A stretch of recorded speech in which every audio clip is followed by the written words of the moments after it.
Mm-hmm. Surprise. Yeah, I didn't expect to do this. Is this in like the title? Okay, Mick, you regained your throne. A quickie from your favorite Psycho Sickie of a day, which is a ghoul reference. If you ever see, I didn't watch the ghoul till I saw it on YouTube. I can thank Jeff Allen for the ghoul and a few other things too. Anyways, I really mean it though. I don't want this to be more than an hour and 15 minutes tops because I gotta get to bed early today, guys. So yeah, I know.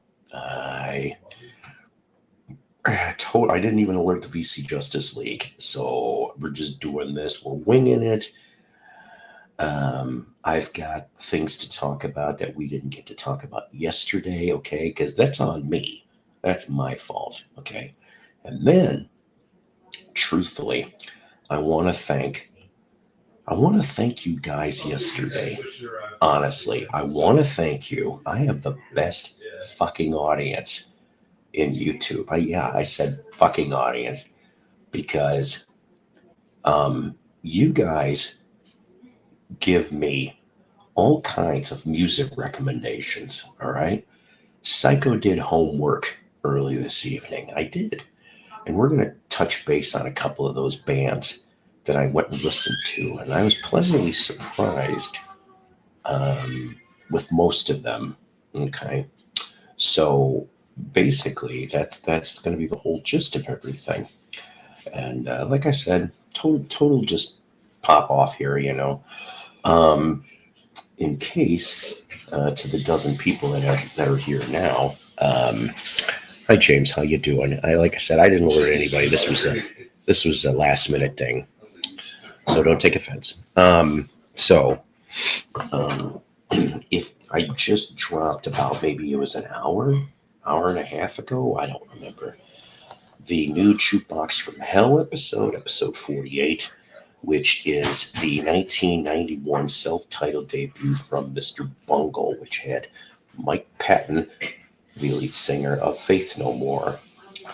And if you haven't seen that yet, go off and take a peeky of that. Piccolina, how are you? Always good to see you. And the kitty cat, too. Toby was out here at one point or another. I don't know where the hell Toby is now. Toby's feng shui, if you will, is a little off here in the Casa del Psycho because we have it's kind of cute. You should almost see this. We got the little tree. We've got the cardboard fireplace that was made. Yeah, seriously, the cardboard fire was.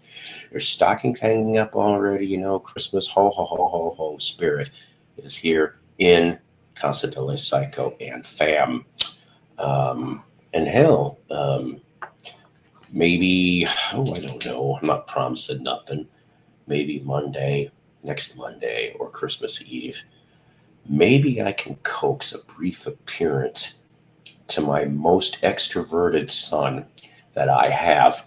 I'm being a slight smartass on this, but James rarely comes out here into this land, and maybe you guys can see him too. Wait, you said extrovert? He's an introvert. I just said I was being a smartass. Oh, you're as far as for my most extroverted son, it's you. I'm not extroverted. I'm what they call obnoxious. I'm just kidding. See, just like your old man. Hallelujah. You are obnoxious. That was me. You are not but you're not as obnoxious as your old man, and that's the thing. You will grow into it. Wait, because he just turned 30 this week, ladies and gentlemen. Wait till you get to be in your 50s, in your mid 50s, and you don't give a fuck. And then that's when it even gets more fun. Hot rails to hell, people. Hot rails to hell, as Blue Oyster Cult says. Anyways, so hopefully everybody is doing good on this Wednesday evening at about almost 6:40 here Central Standard. We are in weather-wise. We are going to get a cold snap, I guess, from tonight going into tomorrow, and it could get a little ugly for the next couple days. Time cures all, not. Or in the words of Todd Rundgren, time heals wounds that no one can see. From the great Healing album, yes. or should I say that was not on the Healing album originally. It was a bonus 45 if you bought the Healing album, because that's how the hell I got it. That and the MTV video. If you've never seen the MTV video, you should check it out. It is very primal in regards to video making for 1981, all a la computer. As one thing, Todd always tried to be an innovator and tried to push the boundaries. Nothing wrong with that. Anyways, so like I said, I hope everybody's doing good out there. But like I said, I have to apologize. I stuck it in the edit of yesterday's episode, which you guys are amazing. We already have almost 450 views, and it was only a 24-hour period, not even. And even the one before that, in a 24-hour period, we went over 500 views. You people are amazing. You're friggin' amazing. We got a couple more subs since even yesterday alone. I know that people over on the other side briefly talked about me again today. Go ahead, LTBT, CP, and a few others over there. Go ahead, keep opening your mouths. I keep getting the rewards, if you will. Yes. Well, good to see you, by the way, Nick. Honestly, I did. The last time I think I saw you was you were on one of Royce's shows recently. I can't remember which one I watched. He puts out some really good choice programming, and I appreciate that. I am a big supporter of Royce in the House. I think he's got a great show. And he's very centric in his topic. He's very focused in the topic discussions. Of course, Zeppelin's been thrown out lately. The Who, of course, some great kick-ass bands that I can always appreciate, honestly. I don't know what's going on in the rest of the VC tonight. It doesn't matter. Like I said, we're here, and that's what's important. Anyways. You'll have to excuse me. Like I said, I'm really kind of flying off the cuff, although I do have some of my old notes from yesterday that, like I said, I didn't get a chance to explore. And, so we've got that going, right? So let's get started with where is it? So yesterday's title was Live It Up in the Big Generator, okay? And James got half of it, Yeah, a Quickie while she's away, that's right. And, I almost titled this a quick one, and he's away because of the Who, all right, from not Whoville. That's the tribute band for the Who, and they wear Grinch outfits, and one's Max the dog, and they do a very killer loud version of Abu Forek. Of course, let's not forget that classic Dr. Seuss book, When Horton Hears the Who. That is epic. If you don't have that, go get it. I heard it's going to be made. The clip of that chick flashing the man. Oh my God. That'll be coming soon to Disney, like everything else, or Netflix. Take your pick. One of them's going to do it. They will. So, anywho, before I forget, new subscribers, ladies and gentlemen. Bread. No, not the whole band Bread. Okay, although David Gates is from Oklahoma next door from here. But Bread, all right? I don't know if he's white, wheat, rye, sourdough, or pumpernickel. As Lisa determined last night, though, it appears that Dusty might have been a pumpernickel, which means put the nickel in him and see what happened. And Tim Henry of Music Life, new subscribers to the Psycho Network. And I appreciate and thank each and every one of you that puts up with this jackass, but yet you're entertained and educated.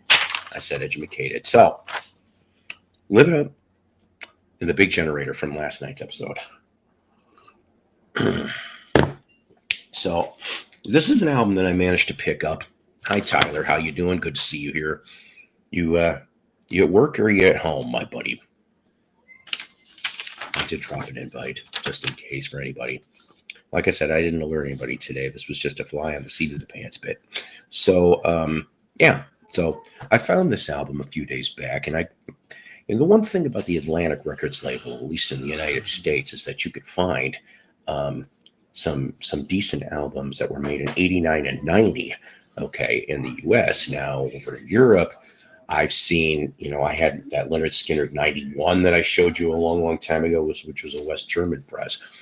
But this one here, if you saw the new Jukebox from Hell that I just told you about with Mr. Punkel, this is going to be 49, episode 49. And we've got here from 1990. Look at this cover. Isn't this one of the shittiest conceived covers of any rock album? I mean, come on. Who comes up with shit like this? What the fuck is it? It is not beautiful. Shut the hell up. That is beautiful. It is not beautiful. They're being smart asses. My favorite Facebook page is literally hot dogs in unusual places. Yeah. Why am I not surprised about this? Needless to say. Yeah. Now, see, at least Sarah could appreciate this album cover. Now, I know she's thinking, oh, what the hell is he talking about?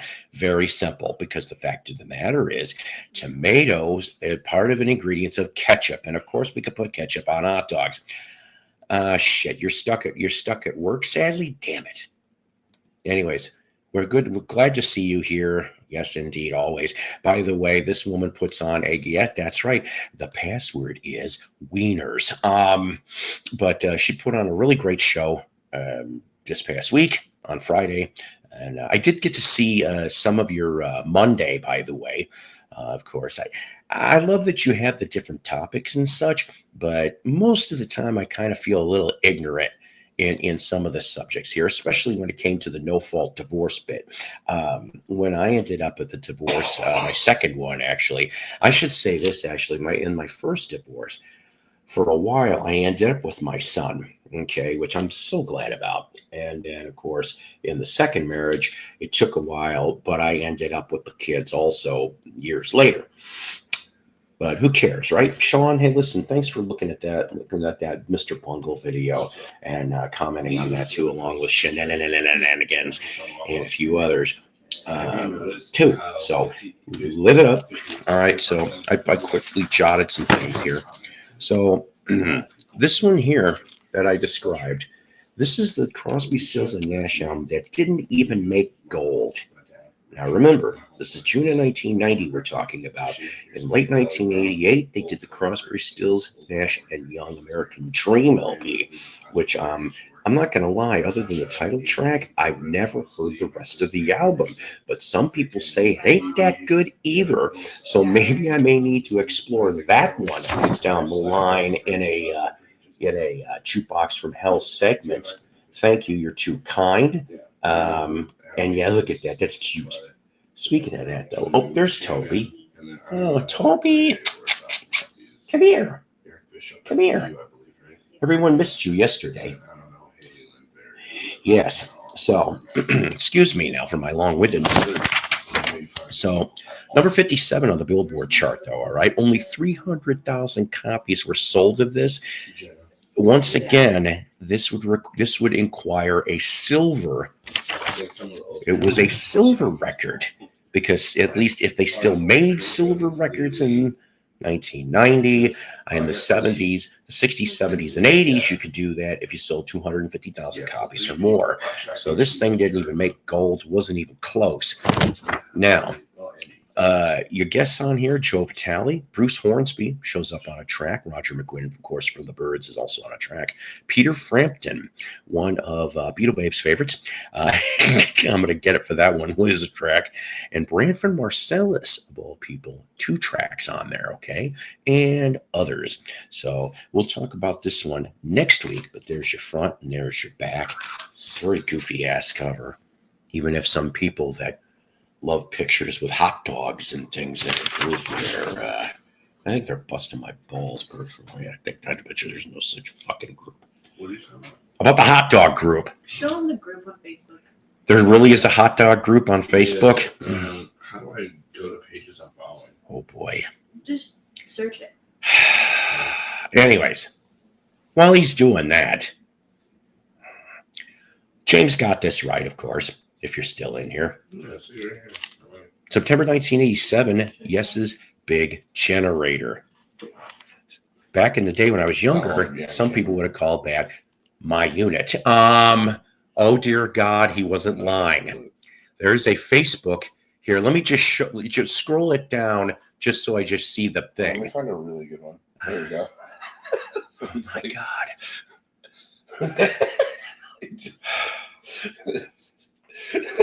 Oh crap, you're not gonna see this. Maybe it said, look at there. My hands look like this.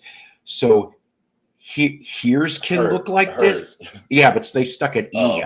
That's weird. So hers could look like this.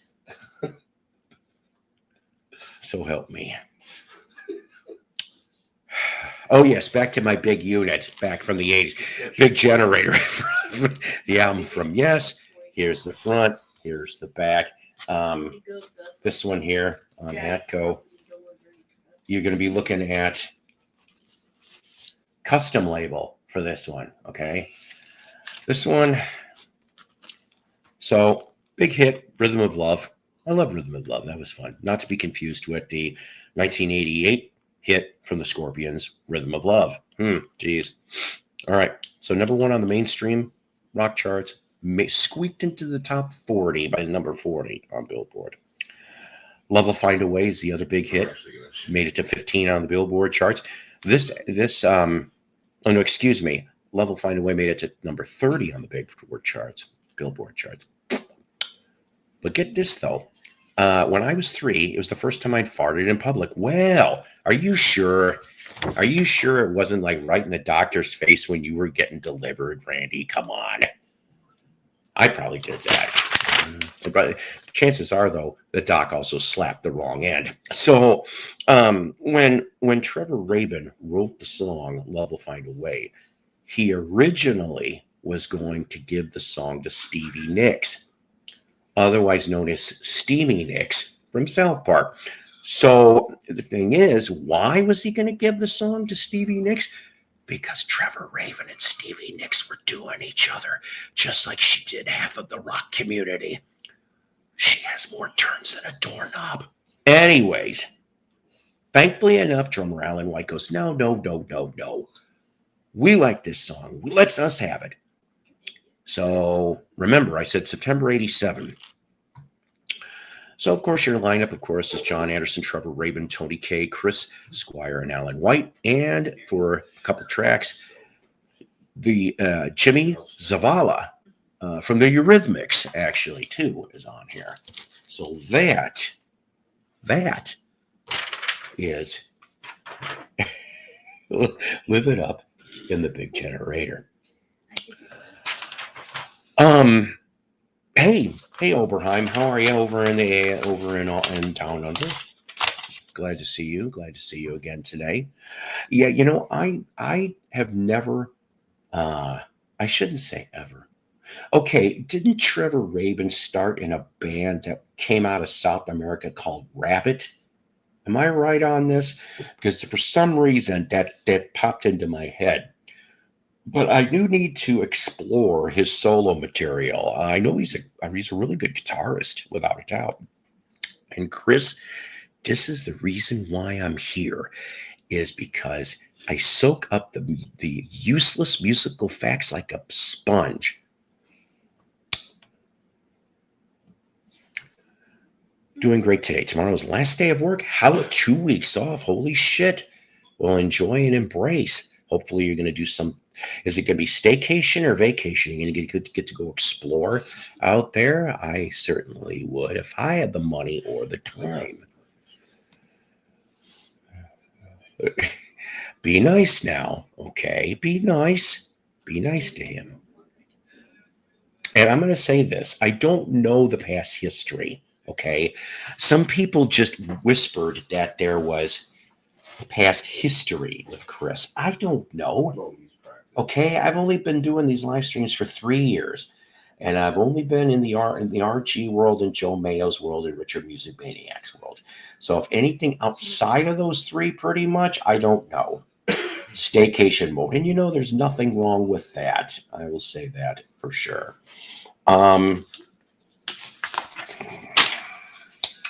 Okay.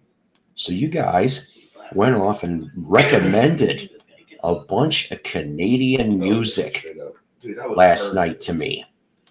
So I went, and Psycho, when he's got time, will do some homework. And I exactly did. All right. So first of all, that Tears Are Not Enough song, which was the Northern Lights, the charity single around the time of, We Are the World and Do They Know It's Christmas, that kind of stuff, right?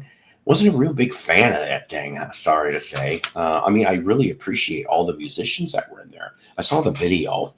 I thought that was pretty cool, actually, for the mid-'80s. Now, somebody suggested, not so Rojas, the O is for Ohio.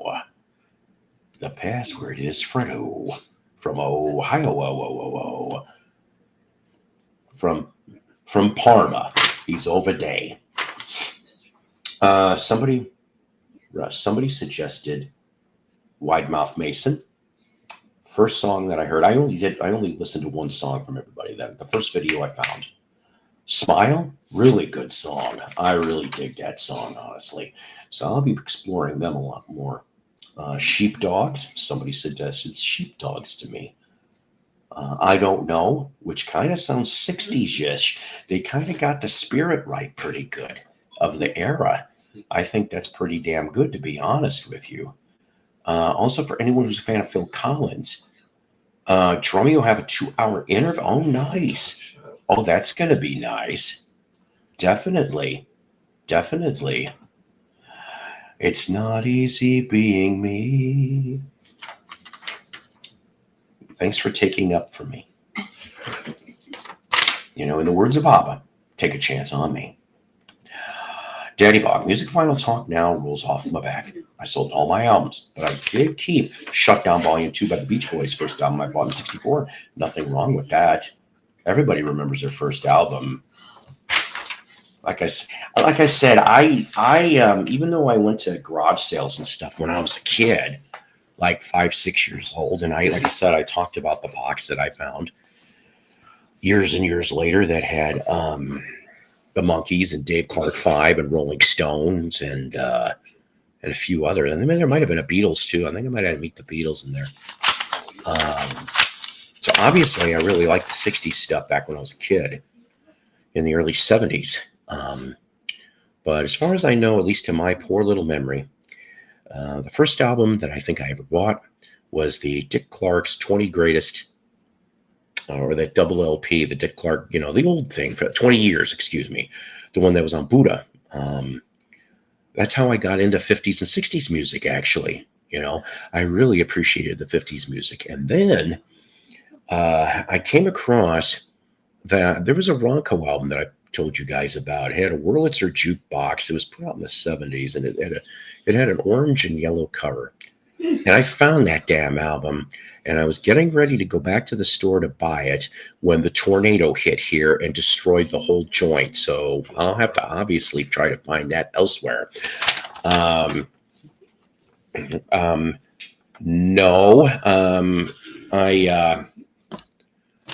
new homework. You did say that, though. It's just I haven't had a lot of time today. I just touched base on things. I'm gonna have to listen to that Lucky 7 track first, though. Okay.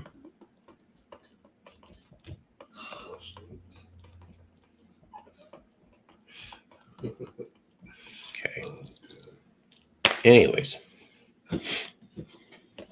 Oh, good. Yeah, always welcome. I love exploring things. Okay, let's see. Where did I leave off? Oh, okay. So somebody brought up Annihilator yesterday, which I really could dig. Just leaving you with that one. It could be worse. He showed me a picture which looked like a breakfast cereal. It looked like big fat Cheerios, but unfortunately, it really was a hot dog cut up into, and they looked like big Cheerios with orange juice and a banana there. My mind's scarred. This breakfast not brought to you by Armor or Hormel for that matter. And who exactly is Mel's whore? We need to find this out. We just know she lives in Minnesota. I oughta, just for shits and giggles, I ought to show you the, when we're bored, the 25-minute in color. Oh, it's in color from 1960. How they make things at Hormel. You people would be like, it even shows you how spam's made. Spam, spam, spam, spam, spam. Okay. Annihilator. Somebody brought up Annihilator last night. First track that popped up, Alice in Hell. Boy, oh boy, did I love that damn track. And they're on, I think Roadrunner was the label it was on. Like 89, 90, I'm guessing. Damn, that thing was good. And it was based on a true story, too. Or, at least beginning origin of it. Mrs. Spam. Mr. Big photographic smile from the left. Right. And, that's funny, Chris, because I don't know if they did more than one album. But I came across a Mr. Big album from the 70s.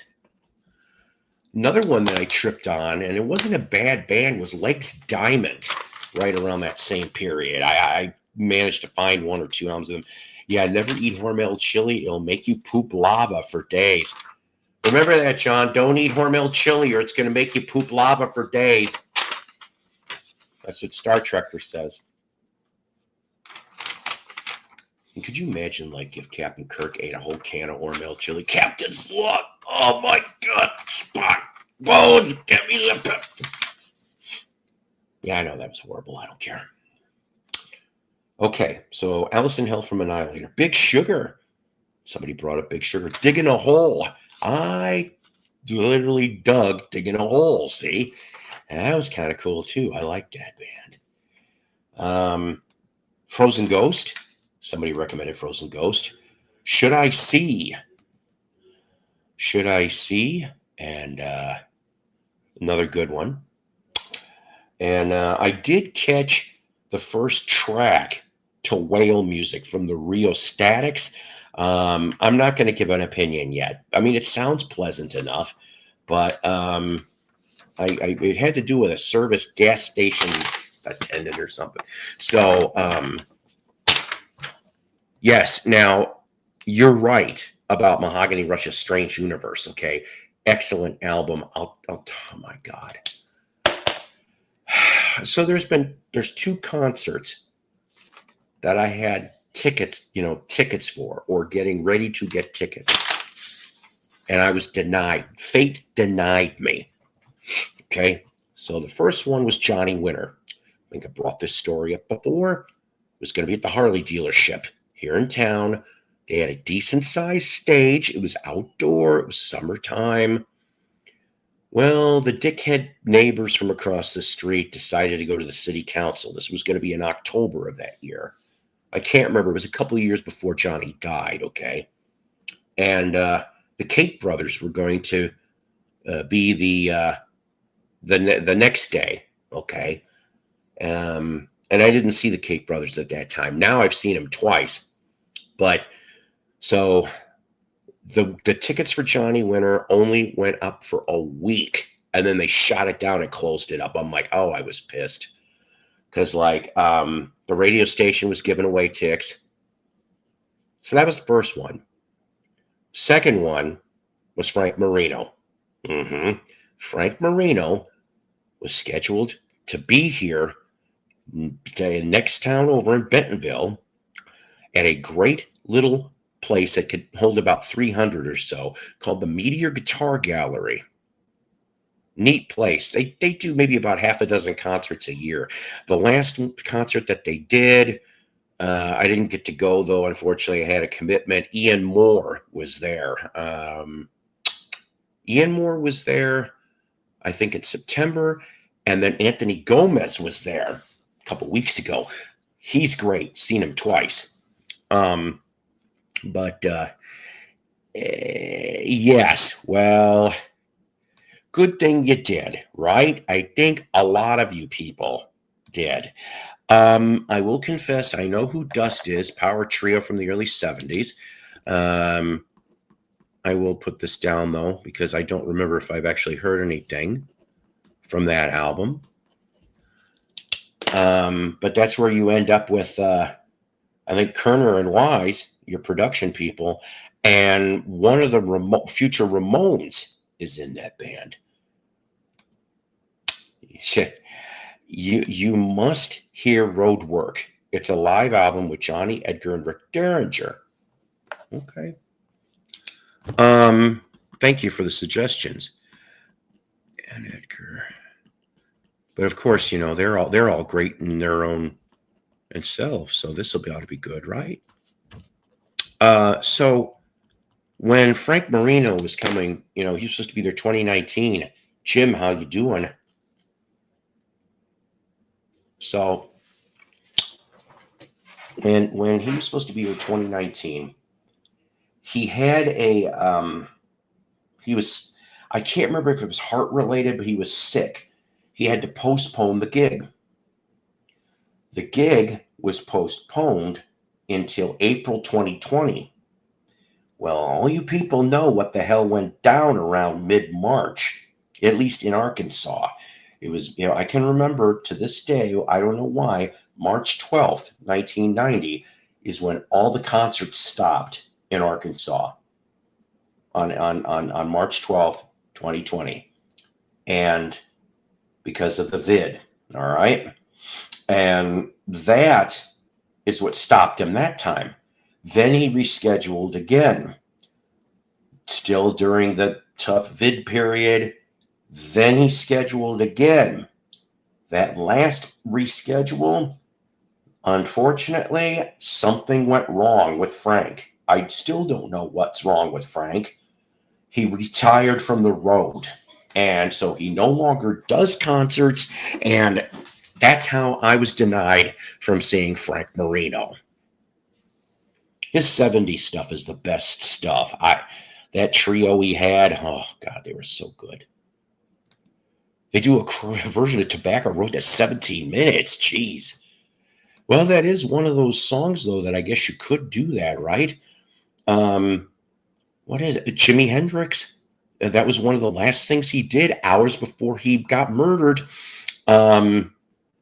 He played with Eric Burden and War at Ronnie Scott's Jazz Club early that day, September 18, 1970. And Tobacco Road was he was on two songs. Tobacco Road was one of them. So I can't remember the other song, though,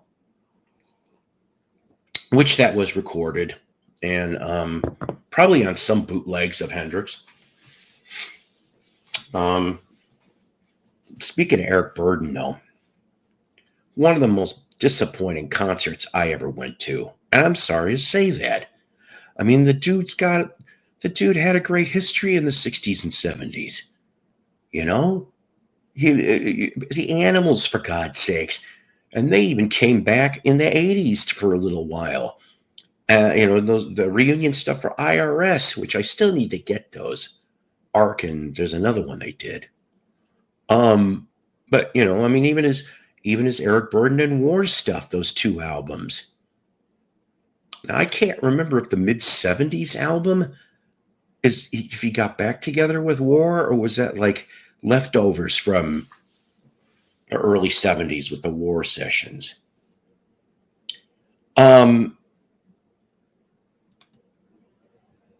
Yes. Oh, nice. I actually have to thank Daddy Bog, the Nashville Teens, and we played Tobacco Road a few episodes ago on this show. So far, there's 3 bands that did not ding me. They'll revenue share. Nashville Teens was one of them. Petra from last night's episode was another. And Peter Tork, the estate of Peter Tork. So those three, I'm guessing I could play just about anything, at least from those guys. And they won't ding me. They'll just be like, hey, we'll share the revenue. I'm good with that. I'll share my 3 cents that I'll make. Psyko does not make a lot of money, ladies and gentlemen. I really, really don't. But I appreciate it when Psyko does get money. We're already like 35 minutes in already. Please like and subscribe if you haven't done so. This channel keeps growing, and it is because of you people out there. Yes, I'm pointing to you. I see Jim. I see Chris. I see Daddy Bog. I see Fred, Randy. Yeah, Tyler, he's working. Hey, get back to work, Tyler. But yeah, so like and subscribe, please. Put the thumbs up if you feel like it, and if you feel like it too. I'll only mention this once or twice a show, and that's it. I know it's Christmas time. The Christmas crunch is here. But if you are so inclined to donate as well, that is always appreciated. And all the donations stay in the Psycho Platter Universe show. Stays in the show. You guys help to get new things for like Jukebox from Hell. We get things for that. We get pieces of information. I can get choir books so we can do different things like that.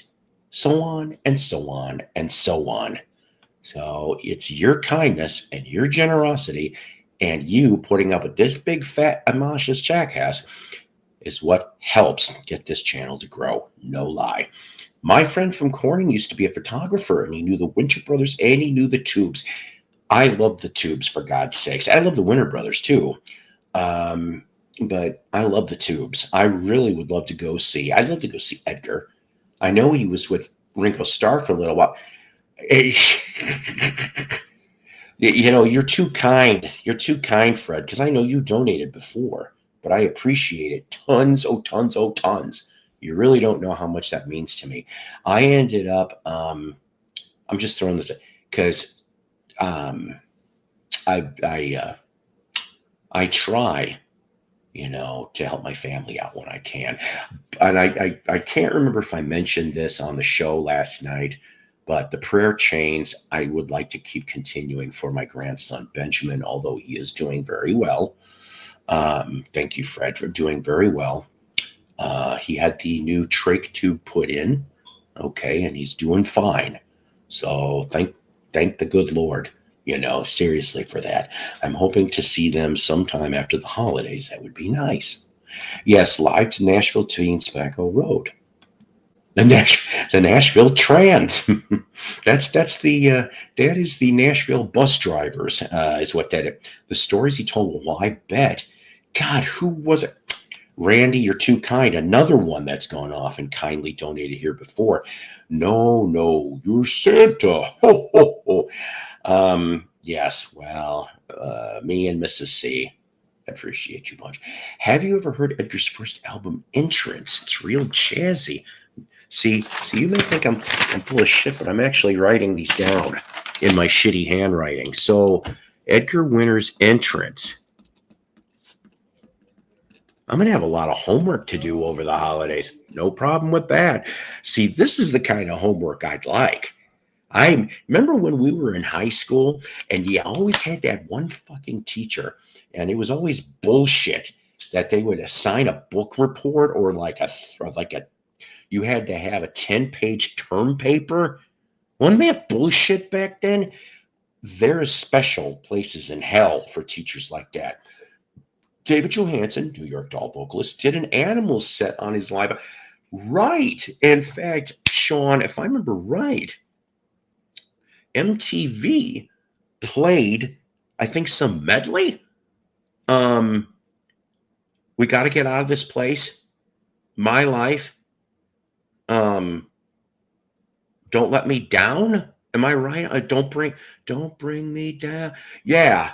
It was like a medley. And I remember watching that on MTV. I'm like, that's pretty kick-ass. I like that. And you're right. David Johansen, listen, I would rather listen to that stuff than Buster Poindexter. I'm sorry. I get why he does it, but it's just not my cup of tea. That's all. Yeah, because he thinks he's hot, hot, hot. Buster Poindexter. Well, he did manage to get his second or third wind. That is for sure, because of Buster. I still remember he was the cab driver in Scrooged, right? I remember Scrooged is a damn good movie, and oh god, there was that one song that came off of there from the soundtrack that I remember. Annie Lennox and Al Green. That was a good tune. I was just like, this works. You know, I've said for many years, and my second wife disagreed with me, there's no such thing as a bad Al Green record. And I still hold to that. I got rid of all my vinyl, and I'm trying to replace everything on compact. Well, that's great too. Yeah, you're right. A lot of that 70s stuff is rough to get.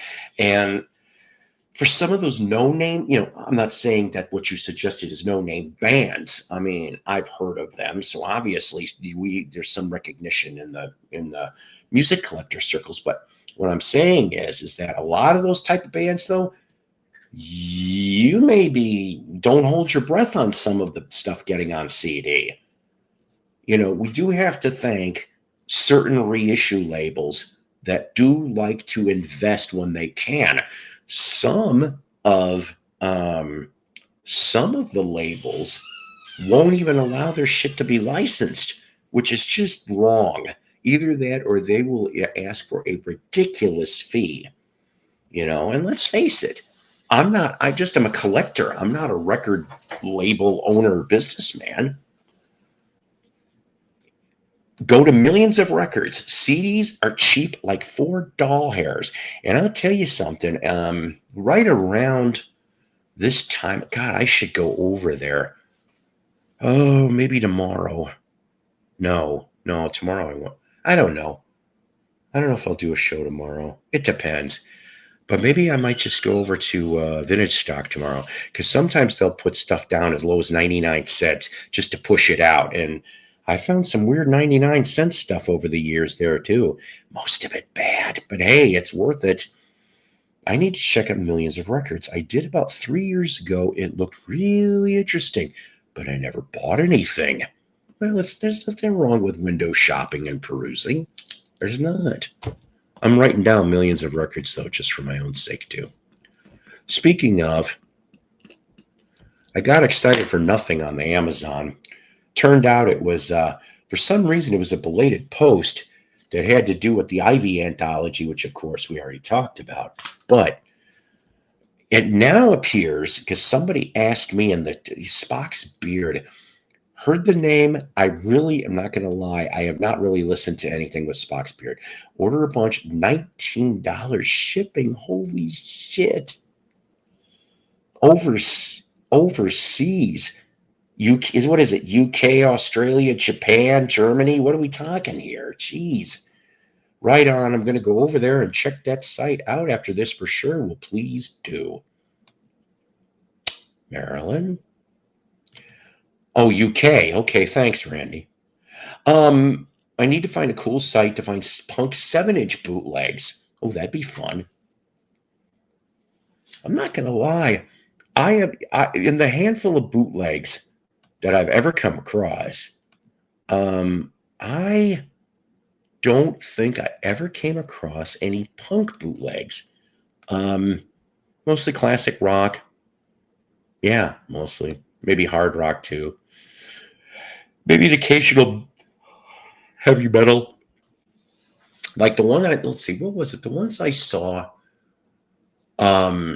this past weekend when I ended up picking up these, right? They had a Jethro Tull bootleg called My God. And what the hell was the other bootleg? But they were 70s bootlegs. And it cracks me up every time. I remember, I think it was Tim Smith went off and bought back when Half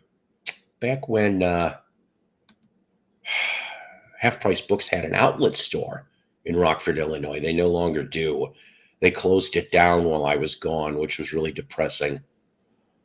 Boy, did I find some killer cheap 45s seriously in there. That, and I remember getting an OP, see, OP, Buddy Holly, the 1959 Buddy Holly story on Coral, on Red Label Coral.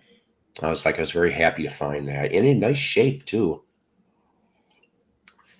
That was for $1. The 45s were 49 cents a piece, and I remember finding a couple, not very valuable, but funk Northern Soul, and I was really happy to find those. Never checked out millions of records. I still like CD for box sets or live albums. I love CD box sets, and I'm trying to think when the hell I got the. Well, okay, it's not a very big box set. Okay, I think it's like 3-disc. Joe Walsh, actually, it's old. It's from the 90s, but it's a nice selection of things. UK. There was a place in Philadelphia, but I don't know if they're still in business. Are you talking? I'm an idiot here. Are you talking Jerry's? Because I think they're trying to sell that place or something. That's what I thought I heard. Somebody ought to buy Jerry's if that's the case. I wonder if Jerry's has been picked over, though, by now. Bet you by now. I would have loved to have gone to Jerry's like about 10, 20 years ago. Oh, man. Those videos are just... You would. Have you ever gone over there? I haven't, but I've seen a lot of those videos like on YouTube, and the stuff they were just flipping through. I'm like, holy cow, man. By the way, hi, Randy, and pretty kitty. Such a pretty kid. It almost looks like that could be related to Toby. This is Farley. Hey, Toby, your long lost cousin Farley's on. Farley's 14. What's it called? Chris. Wish I could remember. Used to order from there a lot. I tried to purge some reggae out of my collection today. I couldn't find a single one. Oh, God, that I was willing to part with. I don't blame you. I am not. Millions. Really... Oh, go ahead. Sorry. No, go on. Well, that Millions of Records, they're, I believe, yeah, they're big on reggae. And nice. They sell a bunch of those 7-inch repros. Mm. And the stuff, a lot of it's cheap. Like if you got to be careful, some of the live stuff, of course, it's just, studio bootlegs. But if you get the BBC stuff that was recorded or FM broadcasts, it's primo stuff. I got a bunch of stuff here. Oh, cool. Good. Always good to see stuff. Oh. So I bought this one. This is X, which is right. This is not the X you think. This is I think the guitarist from Rose Tattoo has. Oh, okay. This is his punk band. That's nice. It's one of the best punk bands that came out of Australia. But anyway, this one's Sex Pistols. Oh, okay. Burton on Trend recordings live at the 76 Club. Oh, okay. And these are I don't know what this was. It's like $10.99 or something like that. Nice. The Cure, Disintegration in Leipzig, Germany, August 1990 FM broadcast. This is pretty good. Hey, Donnelly, were you on that? Look. This is really good. Adam and the Ants live at the BBC, 78 and 79. Early. Oh, I love Adam and the Ants. Dirk wears white socks. That'd be right around that time, wouldn't it? Yeah. That was he took what, half a Bow Wow Wow? That was like one of his bands. He like basically when Bow Wow Wow broke up, Adam took him. Jeez. Which is nice. They got a nice insert, I like that. Yeah. Most of these are pretty cheap. There's no information on it, just what it says on the cover. This one is not good, which I didn't think it was probably going to be good, but it's Dee Dee Ramone, ICLC, live at the venue in Edinburgh, Scotland, 1994. Where's Jeff Allen when I need him? Audio on this is not very good that's at too all. bad. And then this is a Radiation Records, Chelsea. That's their, what is it, first album? Oh, okay. And then another Radiation Records, was a record store day. What was it? 2024. Live at the Roxy 77. This is a good one. UK subs. Oh, okay. Then That's a lot of good stuff. this is really good too. The Jesus and Mary chain. Peel Mm. is 84 to 86. Heard of him, never heard the music. Oh, you love it. Sonic noise, you know. And then this is the 13th Floor Elevators, the reunion concert. This was a good deal. This Nice. This is a two record colored vinyl, and it sounds good, decent. Wow. And then the Pogues. This was live 1989 FM broadcast, Switzerland. And then this is really good. This is another Radiation, the Canvey Two Island demos from Eddie and the Hot Rods, which this is an excellent album. And then another, the Pogues. I think was this her first album, I believe? I don't know. I don't have any Pogue stuff. The Count Bishops.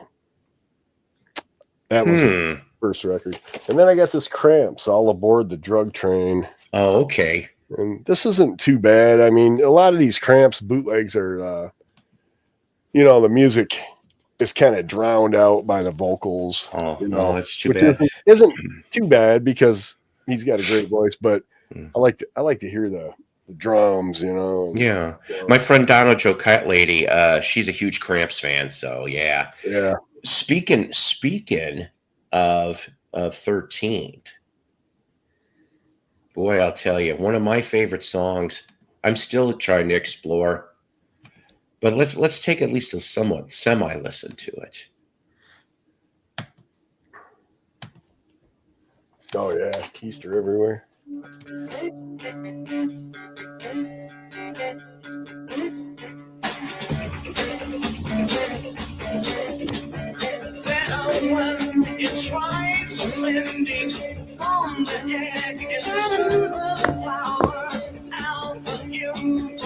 What a unique voice.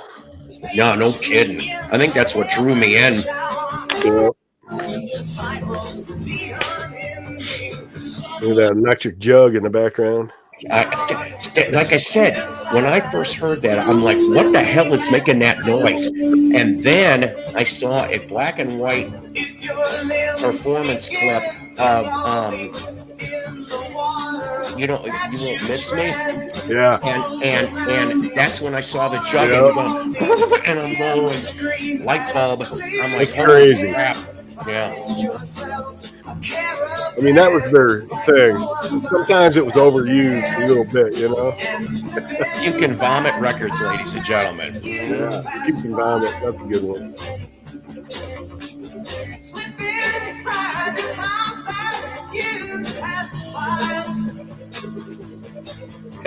True conception, knowing why brings even more than meets the eye. I've been inside this house as you pass by. Yeah. Anyways, you guys that's a get crazy story on him, man. When he got busted. Jeez. Didn't they do a documentary I need to see on Roky? Somebody did a documentary on him. Don't ever, back then, you can do it now, but don't ever take the mental institution over prison, folks. No kidding, ladies and gentlemen. The story, if I remember correctly, goes like this. He got busted for a joint. I think that was it, just possession of a joint. And yes, he chose the mental institution over the prison. And I am just like, yeah, my God. They fried him there too, man. He wasn't the same after he came out, you know. It's kind of like One Flew Over the Cuckoo's Nest a little bit, you know. That's the vision I always get.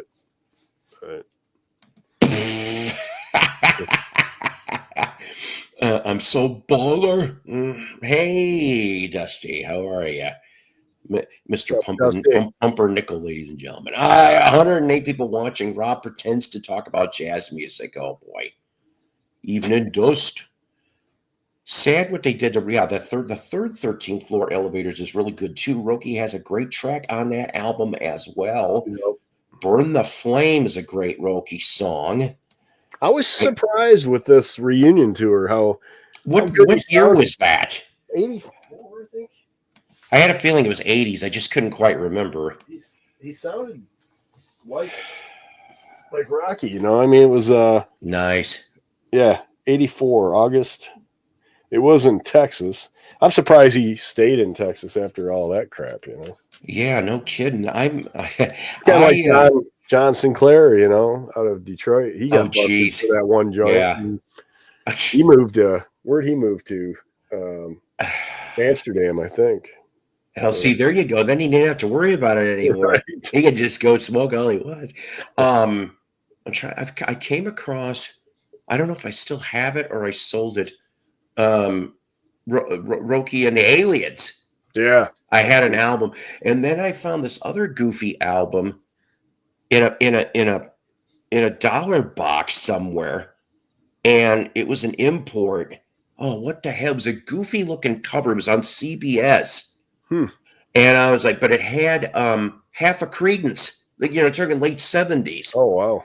And I was like, holy crap. I said, I didn't know he knew those people too. But it's like, yeah, so half a Credence Clearwater with Roky. It's like, sheesh. Yeah. That's some good shit. Well, It's 106 more watching than your last stream. Sad. I know. I'm always appreciate whoever wants to watch and listen to this bit. You know what? I looked and looked and looked. I can't find the place in Philly anymore. Well, maybe it's gone. Yeah, that happens to really good record stores. I don't. The problem is I have no friends. No, I'm kidding. I think I'm kidding. I don't know. God, look at all these people here. They're all your friends. See, as soon as I How think lucky you are, right? Yeah, I don't know about that.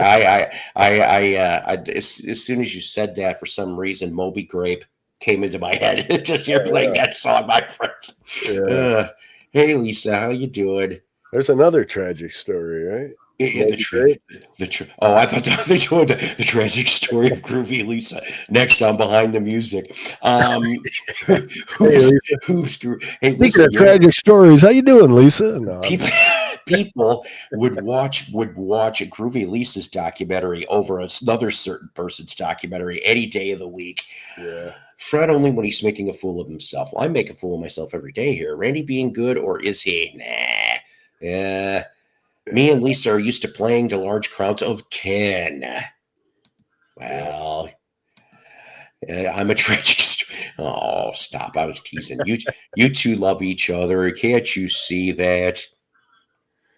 It's like the Davy Jones twinkle in the eye bit. Ha, no, they would not. Dusty, we play to the crowd of 2. Oh, stop. Even once in a while, I'll go up there when I have time. Hey, excited for the stream tonight. I'll have all my accounts ready, eager to mess with you. Oh, dear God. That's beautiful. That's fantastic. It's a quality 10, Dusty. I think Jason Rojas, that fake account, I think that is waxed. Sure, it sounds like it. I don't know who the hell it is, but obviously Jason would not take the time to really come over here. That's just, he's too busy making. And I watch Rojas once in a while. He does play some good stuff. He does. Yep. It's just there's so many channels. And then what was it? He's got a good live stream Sunday. Once in a while, I'll catch some. Like 9 or 10 Eastern time. He's so delightful. He could whatever. I don't even give a shit about him. All right. Yeah. Ding ding. Fries are done. Yeah. But you know, I mean, Mello was showing me bits of the clips of the documentary for her and stuff like that, and you know, that who contributed and all those portions. And then I did get to hear the beginning of Jason's episode, that episode 5 for the documentary, and he's on there and explains some things, and I'm just like, okay, well, whatever. Yeah, but it would be more fun if they would pay us. Unfortunately, I'm usually El Broco El Loco, but yet I'm mucho caliente. Only my Spanish American friends are going to laugh at that one specifically. Rachel, believe it or not, yes, it's in progress, I'm told, and you could go search for yourself if you. Who's doing that? Who's doing it? I really don't know the who of who's doing that. That's crazy. Yeah, slow time in the VC. I know. I don't get it. Who's in the doc? Oh God, I don't know if I want to do this, but maybe I will. I'll show a clip maybe. Hang on. If I can get to where I put it. That didn't sound right. Yeah, I watched a lot of vinyl tags.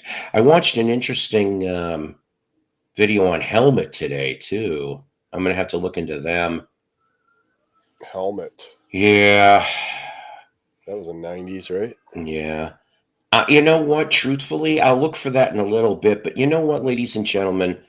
I did go off the Christmas idea for music gift for Christmas time. So I am here to help you all out again. I am here to help you out again. You got to see Gordon Lightfoot Sings Everything yesterday from KTEL. Well, how about this? This could be under your tree if you're a really bad person. Song ever written, Stairway to Heaven, the one song you just can't get enough of. And now KTEL has collected 30 different versions of this beloved contemporary classic on one 12-inch stereo. Oh boy. Yeah. Stairway to Heaven now. Dozens of different ways. Oh, Jesus. Here you go. Yep. What would heaven be without stars? Oh, my. Heaven has 30 great stars. 30. Yes. Oh, shit. Yeah. See, there you go. All that glitters is gold. Hold on to your headsets. There's more. Devo, Ferrani, and Teicher, and Buffy sing Marie. Your head is hung. Oh, God. She's always hit or miss, you know. Jeez. From the soulful baritone strut of Barry White. Who put this together? Oh my, Slim Whitman. Only time you'll ever hear him on this damn show. Tiny Tim? Come on.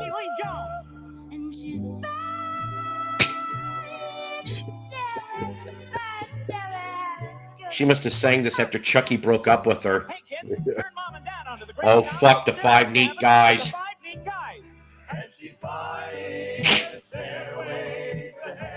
Oh, God. And get this, here's America's favorite. Oh, no. Rich Little singing it as only he can. So close to the original, it's scary. Wow, Rich, you did pretty good on that. Yeah. Anyways, there's your Christmas gift. Oh my God. Oh shit. 30 versions. 30 of them. Oh God, wait a minute. It's gotta be a triple album. I'm not going to put this up, but so help me God, it must be a slow night. If there's an Alf channel and they're showing Alf's special Christmas right now for you Alf people. Oh boy. Elfman? Huh? Danny Elfman? No. Alf as in he would eat your cat. Huh? Remember that, Alf? Oh, it was a shitty show. Okay, can I see? Rachel's. I loved Alf. He was such a smart ass, you know? He was a smart ass. It reminds me of myself. You know what, though? They really kind of ended it lousy, though. What a way to end the damn thing. You know, I had an Alf beach towel, and I'm still looking for that thing. I think it's up in a box in my attic. Oh, my God, that's funny. All right, come on. 80. When did I have that? 86, 87, 88, somewhere in there. Where is it? I hate this when I try to. Yeah, I could have sworn that I put a like on this, but oh well. That's okay.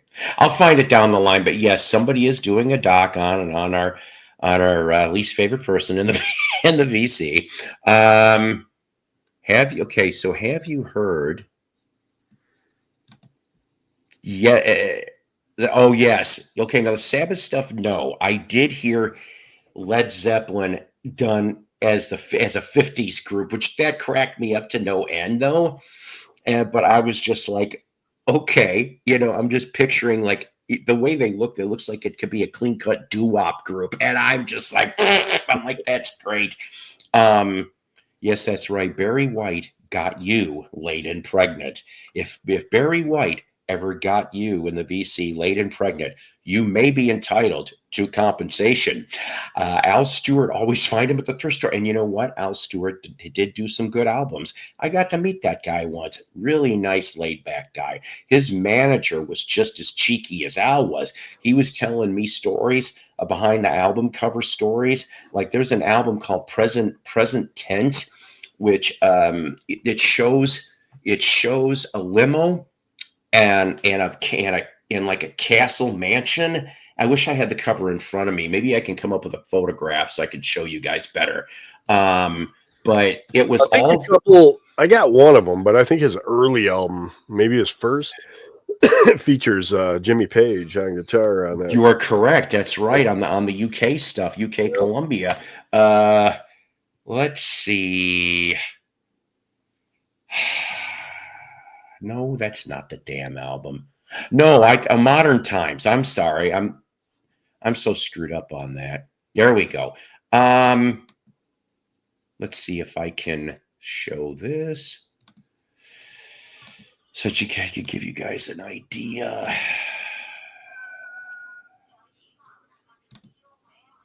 No, it's not going to give me. Anyways, so the thing is that it's a picture of a lady coming out of a what looked like a limousine, and then there's Al who's dressed up like a 30s dude, and there's a big ass mansion type thing behind him. So the car in the video was Jimmy Page's that he borrowed for the day. The lady that is in the fur coat and smoking is Mrs. David Gilmour. And the man, I cannot remember who the hell's mansion it was, but it's another rock star's mansion. So it was like a first evidence of Photoshop, like for 70s anyway, which I thought it wasn't the Screaming Lord Such car, was it? Oh my God, the Screaming Lord Such car. Yeah, yes, we've played the Stairway to Gilligan's Island in a previous episode, and I got damn dinged for that shit too. I don't know why. We already did that. Dusty. Oh, here's another goofy thing, which I'm not entirely sure why this ends up. This must have been a slow news day in real life here. I think I mentioned it before, but there's a fun Christmas CD. Yes, I came across that damn thing. I don't have it, and if I can find it, I'll grab it if it's cheap. Elf as in Santa Claus. Elf. Santa, I know him. I've heard that on Sirius Radio. He sampled it a while back. Okay. So the story of the day, which I still thought was quite interesting anyway, it's a cool little disc. Sock to Me Santa by Seeger, The Electric Prunes, Ramones. That I would love that CD. I'm going to have to find that. They also did Kiss songs in a country vein. That's right. The one that ended up getting the airplay was Garth and 90s Kiss doing Hard Luck Woman. That's kind of strange. I mean, it was okay, but I'm not a big do you know about Screaming Lord Such? Well, let's see. He was a loony, and he put out the Screaming Lord Such and Friends, which he has a shit ton of friends on that album, and I need to grab that album just for the heck of it. Hands of Jack the Ripper. Got it on Compass. Yeah, his hair is crazy, That's a great album, though. That one with the car on it. The second one wasn't as so good at all, really. Yeah. Compared to the first one, it was terrible. But that first album, man, that thing rocks. See, Screaming Lord Such and Arthur Brown should have made a fucking album. They would have both been crazy. So I guess they mentioned in music news today that there was this ex-cop that found some tapes in a storage unit that he bought or cleaned out or something.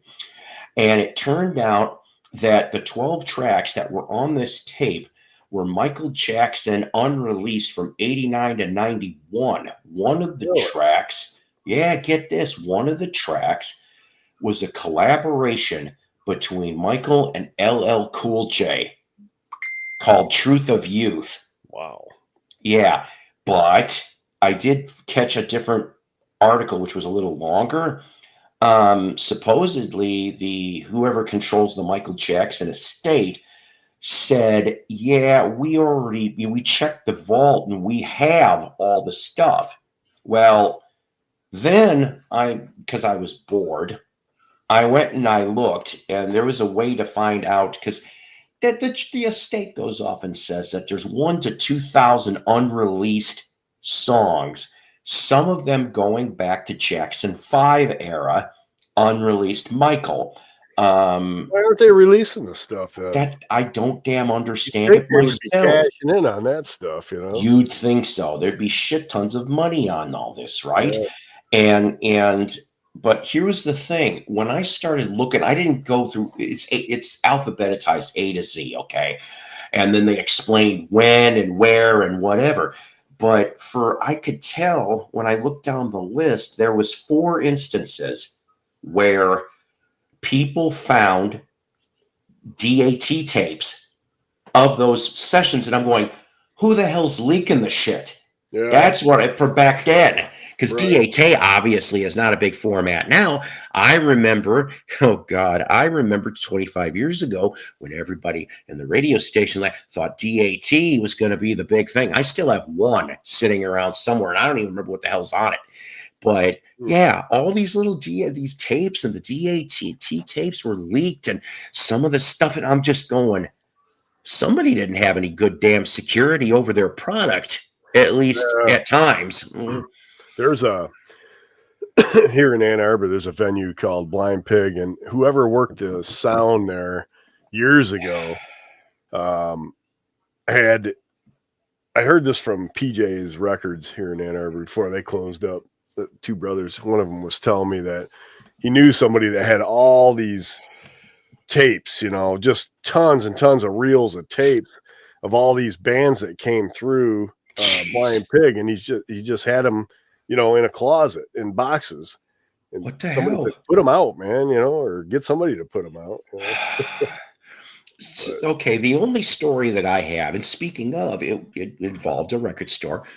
For on and off for 25 years, I went to Full Circle Records, Crystal Lake, Illinois. Skip and Ken were the original owners. Then Ken got out after a couple of years. By the mid 80s, he was gone. He went to Chicago. Ken skipped town. Yeah, Ken skipped town. That's right. And so Ken, his expertise was 50 stuff. He was a big Elvis fan. So he tells me this story, and he shows me a couple pictures as proof that he wasn't full of shit on this story. And so he says, Paul, he goes, I used to go, you know, at one point or another, I did live in Tennessee, Western Tennessee, okay? And he goes, but I would go to Memphis every so often in the 70s. And he said, one day I went, it was around 1975, Paul.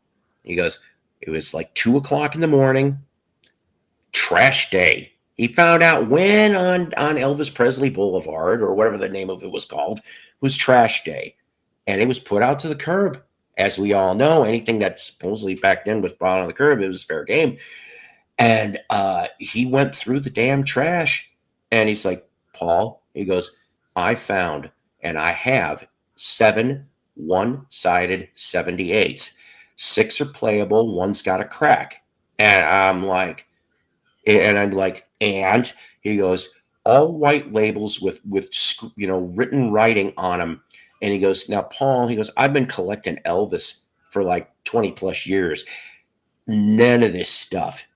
Now, notice I said 78s, okay, which they stopped using, at least for recording purposes in the US, around 58.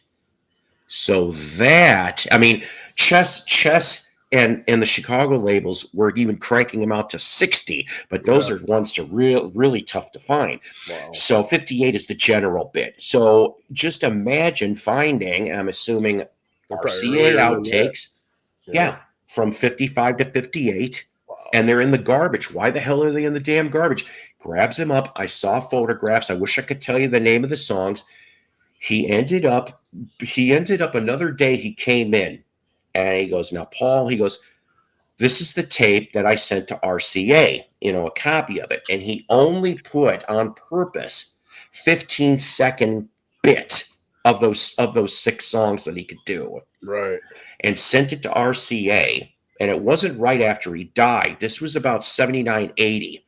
He went off and explained his story, explained it all, put copies of the pictures, gave this tape. RCA goes off and says, okay. He goes, if you agree to this, and he mentions some contact information and make a phone call, he goes, we'll offer you 50. And he's like, 50 bucks. no, foul. He goes, no. He goes, no. And did the stuff ever get put out eventually? I don't know. But as of 1985, 86, no. So unless Ken finally sold later, but I'm like, just to hear unreleased Elvis from the 50s, in the 80s, I'm like, I loved it. I wish I could find all kinds of shit like that on YouTube. Is the LL Cool J Michael Jackson on YouTube, or just unreleased Michael Jackson? I mean, YouTube seems to have a whole hell lot of stuff. What amazes me is how come some of this shit doesn't get taken down right away, or get dinged like I do, and I don't even play bootlegs. I'll show you something here. Okie dokie.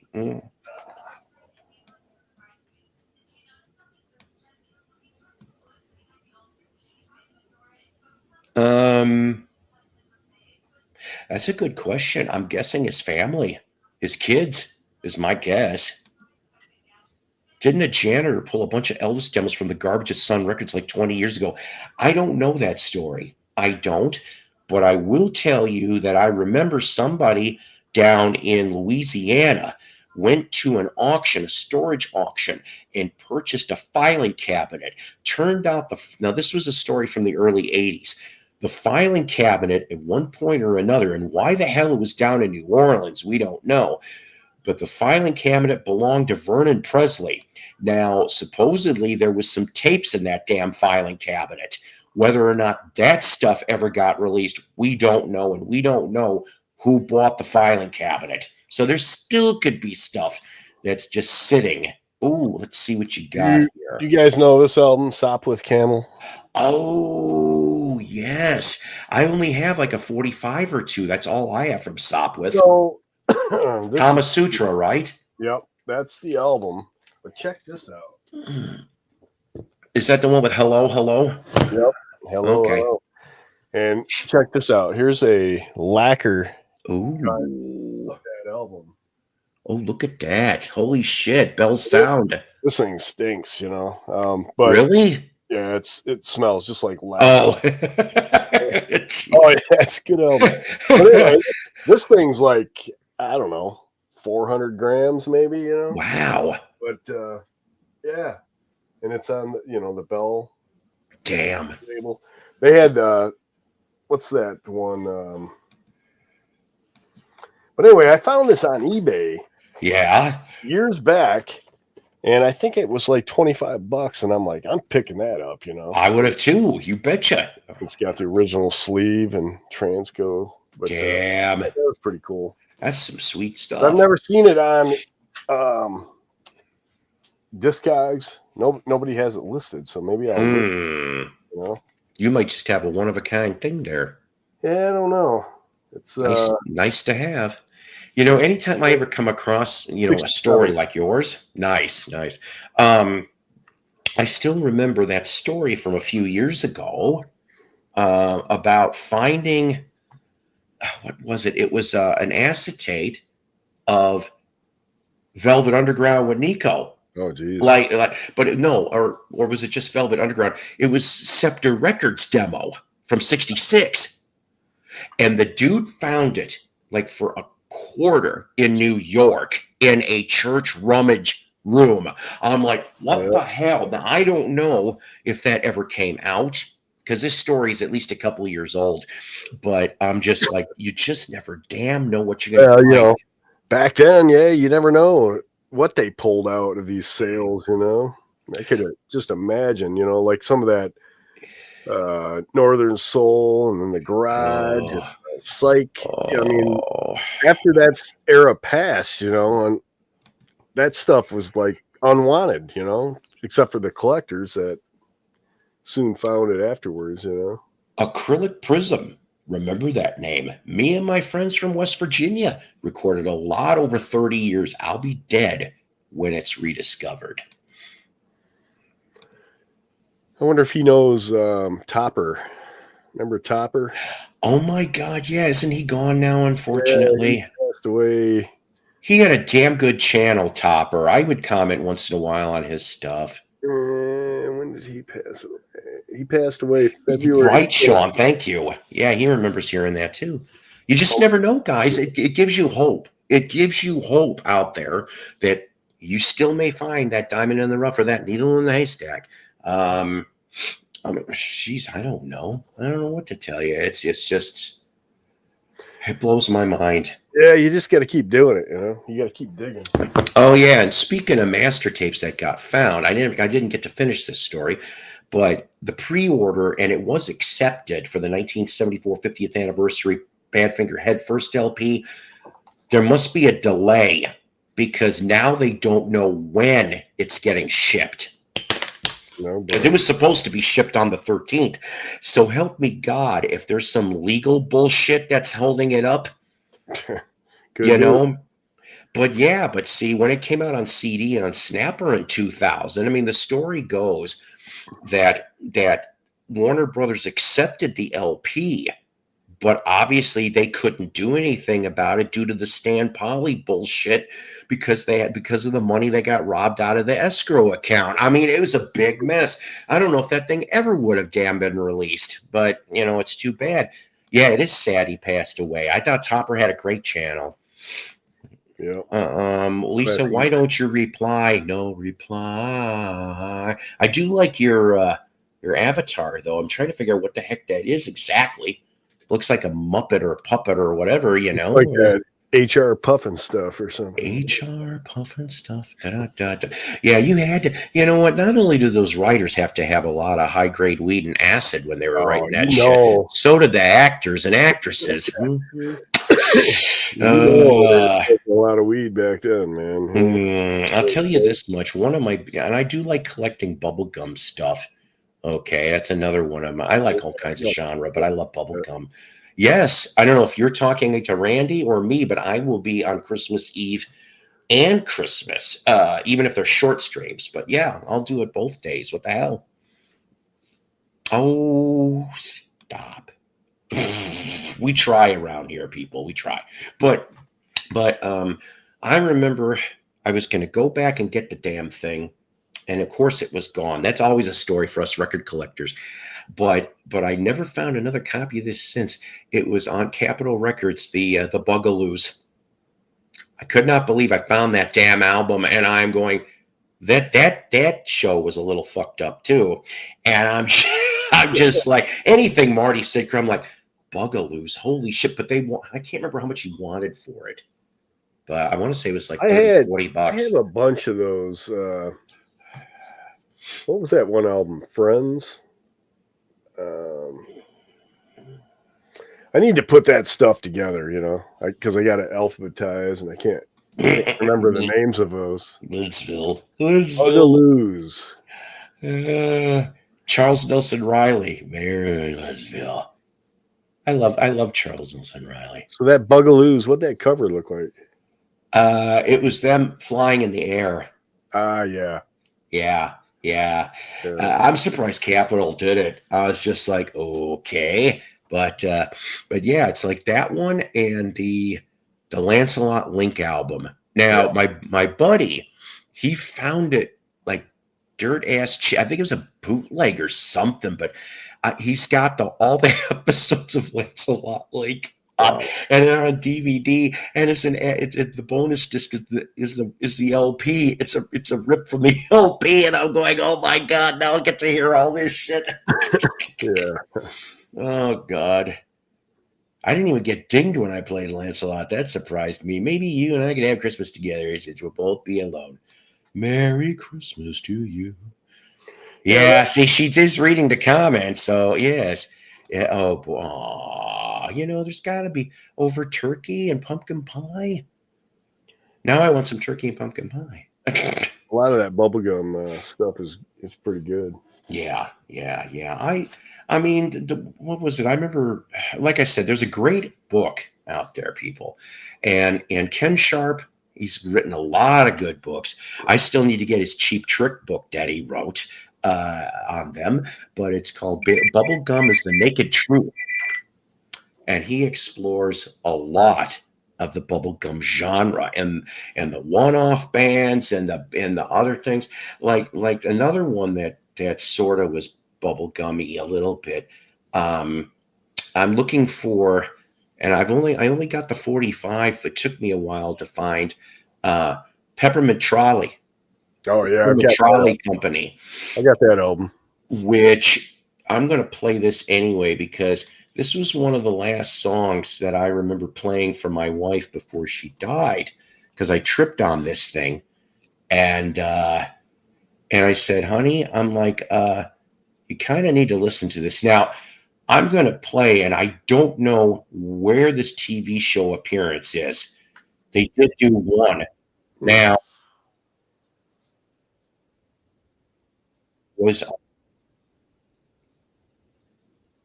and Mannix.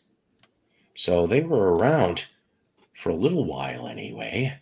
And where were they from? Phoenix? I think I don't, I think they're West Coast, but they were on the Acta label, which was a Dot offshoot that also had the American Breed and a few others. So this is written by Paul. If I remember correctly, that's on Paul Williams' solo album, Someday Man, which he, of course, co-wrote that too. Paul Williams, the short guy. Paul Williams, the short guy. That's right. Merry Christmas and a Happy New Year. Sorry. Oh, by the way. He wrote some song for the Carpenters, I think. I can't remember Paul Williams. Wait, what's this about Carpenters? I'm pretty sure Paul Williams co-wrote one or two of their hit singles. But I can't remember. Yeah. I'm not entirely sure myself right now either, but one of their songs. I really regret not getting to meet him. He came down to Little Rock last year at a Comic-Con because he was going to be there, obviously, for Smokey and the Bandit and that what was it, the TV movie that's like played off of Phantom of the Opera. I can't remember the name of it. Phantom of Paradise. Yeah, thank you. Yeah. Yeah, you saw that one too. Yeah, back in the day. Yeah. But I wanted to take his albums with and just basically go off and tell him how much his music, I said, really means to me. And I mean, like I said, Trust Jessica got to listen to, and I said, except for that first line, I said, this is how I feel about you. And she was just like, wow, and I'm like, see, music is a common denominator, and music helps to explain feelings that you can't really exactly say in words. So listen to this, and this is kind of how I feel. So it works, it just does. Randy has some cool 45 cases back there. Randy has got a lot of cool stuff in Randy's got a cool record collection that I think. Oh yeah, see, thank you. Yes. That's the one I'm still looking for. Is that album? I think they only put out one album, but I could be wrong on that. It's still in shrink. So. Oh man, cool. See, that's cool. Yes, but yeah, sort of Beverly Hillbillies and Mannix and on Acta, yes. Yeah, check out that get up, man, on those dudes. Good God, those pants. Think what's that dude in the BC? Do the theme for the Brady Bunch too. Yeah, that's right. The Brady Bunch theme, first season. Yeah. Thanks for bringing that up. Another good one from the 70s, Artful Dodger. Now, I've heard the name, but I have not. And we played the other day Dodger, which of course has a Badfinger connection, and the song Down, which is an excellent. I can't believe they took off the BBC, which I would have got dinged for it anyway, but that's a better version, I think, than the single. But what's that guy in the vinyl community that does the psychedelic videos where he goes into Are you talking walks Dave? No, he walks into the his studio, and then he's got all those clocks, and they're all set at 4:20. Okay. He's got a pair of pants just like that. Those What the hell is his name? I must have tripped on a video or two of his because that does sound familiar to me. Name. Hey, John. Hey, Dark Wizard. Man, oh man. Yeah, I'm telling you, the psych stuff, my God. There's just, I mean, and there's so much of it, even in like the Chicagoland stuff, like I said, with Acta and American Breed and Mainstream what records. mainstream records out of Chicago too. And of course, Amboy Duke's coming out of that, and Janice and Big Brother, and yeah, that was a great label. You know what? And the only Like other that. album, what the hell was it called? I won it in a contest. It was a repress. I think it was Art of War.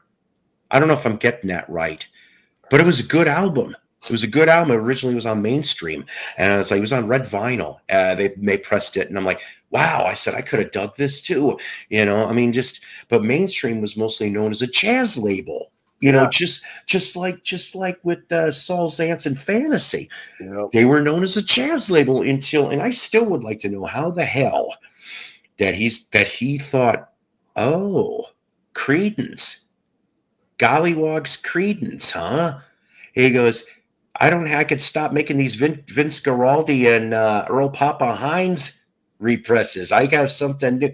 And then, well, he didn't have too many people on Fantasy other than Creedence. I think he had Merle Saunders from Jerry Grateful Dead.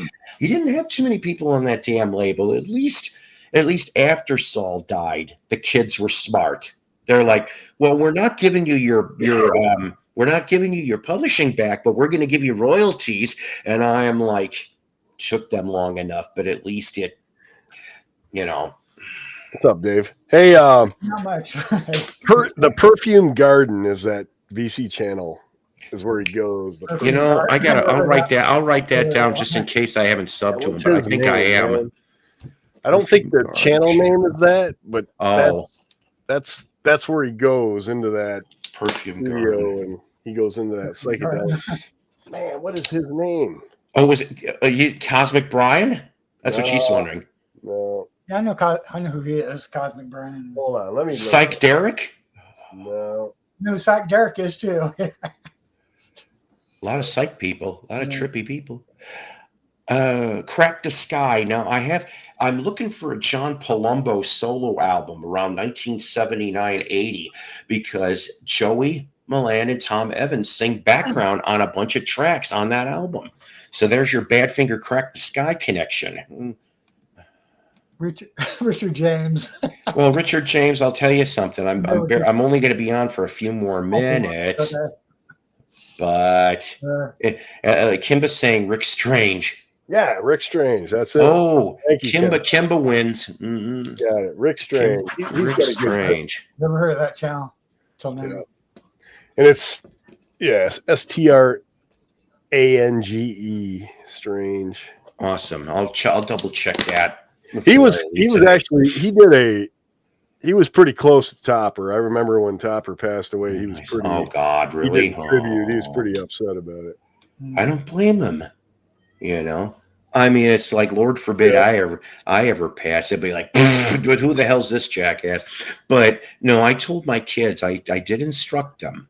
I said, and I'm leaving the passwords and everything, and I'm just going to be like, when I go, I'm like, you got to make one last video explaining everything. Everybody go, who the fuck is this guy? You got some explaining to do. Yeah, it's like, who's this guy? This ain't Psycho. And it'll probably be my kid, or maybe both of my boys, and they'll be like, well, he's gone. So sorry, no more of this. Or I could go, your catch is that you have to listen to an album out of the collection, and then you got to talk about it. Psycho Platter version 2. Yeah, anywho, a lot of guys that passed away from the vinyl community, Hey, Paul. Yes, sir. Could I share a screen? See if I can share a screen with a song. Do you think you'd get dinged? What's the song? That 45 I showed on your show a few weeks ago. The 45 that you. I got it queued up here. The instrumental.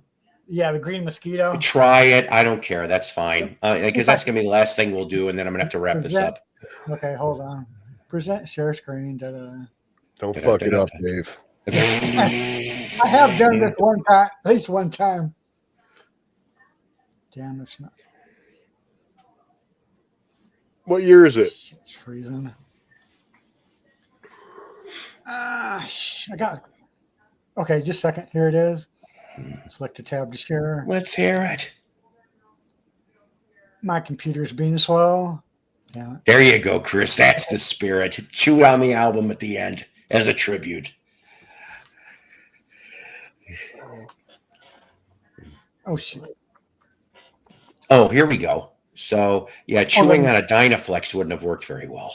Oops. Do I need to stop it, start it? Yeah, you started. I wonder if Randy's ever heard this. Is how I came across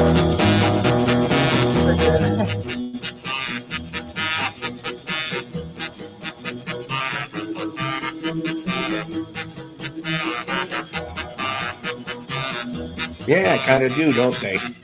There's a mosquito. I like it.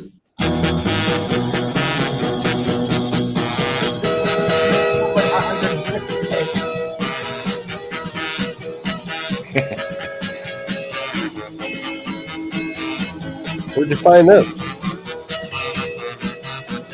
Oh, I came across the 25.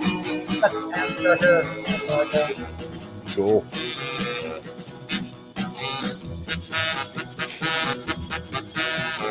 Yeah.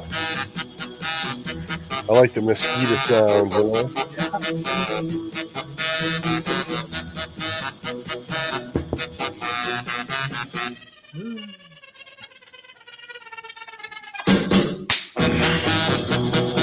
More saxophone.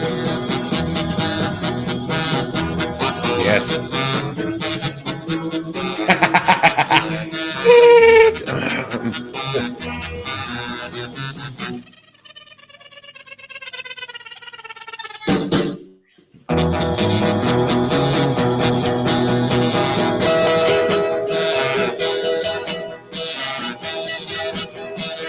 But is it a great lawsuit?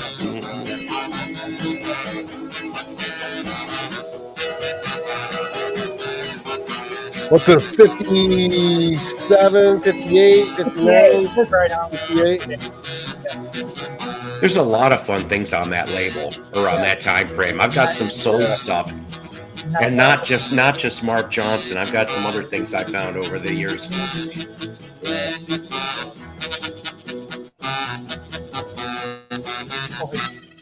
This is the end part there.